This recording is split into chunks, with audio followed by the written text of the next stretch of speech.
Princess of Swords, upright.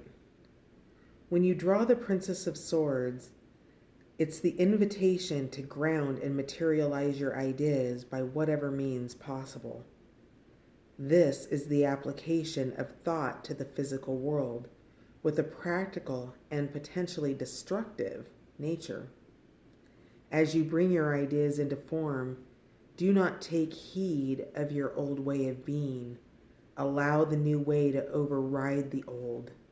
Fear not the destruction that this will bring. It is the princess's nature as she embodies the birth of the new.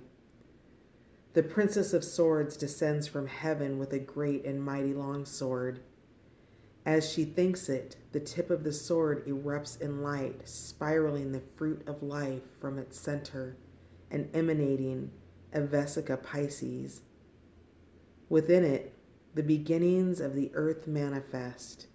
This is the thought which created the physical cosmos. Upright, creative, reversed, wasteful, tree of life, Malkuth in Yetzirah, astral signature, Capricorn, Aquarius, and Pisces, the earthy aspect of air.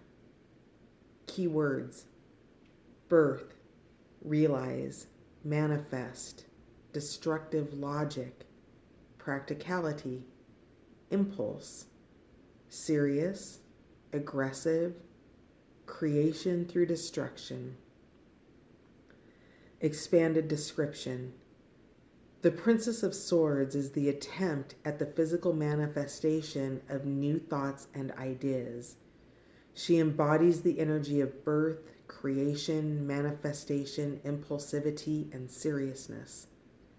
The process of bringing thoughts into the physical can be observed as tremendously destructive, for in order for the new to take hold, the old often must be broken down in the process. She is drawn as descending from the heavens, holding a large sword and aiming it downwards. The tip of the sword bursts with light, birthing a fruit of life from its center.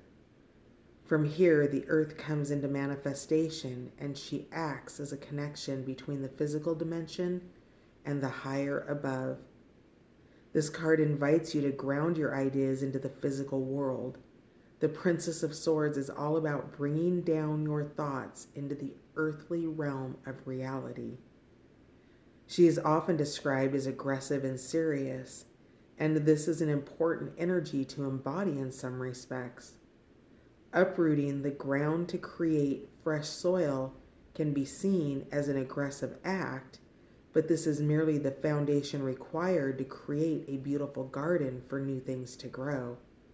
Sometimes that forceful push forward is what we need to get our creative actions in motion. Ultimately, the Princess of Swords is here to teach us that we can strive to create what we want, even if it means some old things have to go away as a result. You will be very happy by what you create, if only you are willing to see it through. It will be hard work and take some practicality, but you can do anything you set your mind and body to.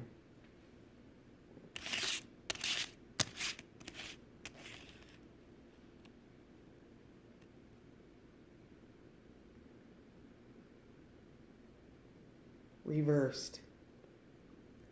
The Princess of Swords reversed can describe a rather destructive logic, cruelty, and maliciousness.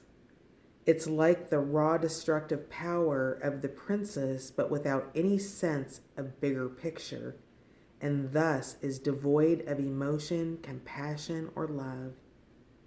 In this, we find perhaps one of the worst qualities of the Princess of Swords, wastefulness. Sometimes we become overexcited or are not paying attention and end up uprooting everything in order to plant our gardens. But if we are not mindful, we might uproot and waste a great deal of our own energy and the creations that came before when they did not need to be destroyed.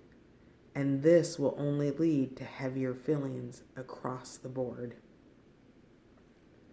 To turn this card upright, it's important to balance our emotional being with our rational and logical mind, for thought without any emotion can sometimes lead to rash outcomes. Before we take action and begin our creative process, we should make certain that everyone around us is all right with our actions, in case it does uproot some prior plans or activities that were taking place. At the very least, ensuring that this action you are taking are designed to work for everyone and not just yourself is one of the biggest blessings you can bring through as you embody the spirit of this royal character.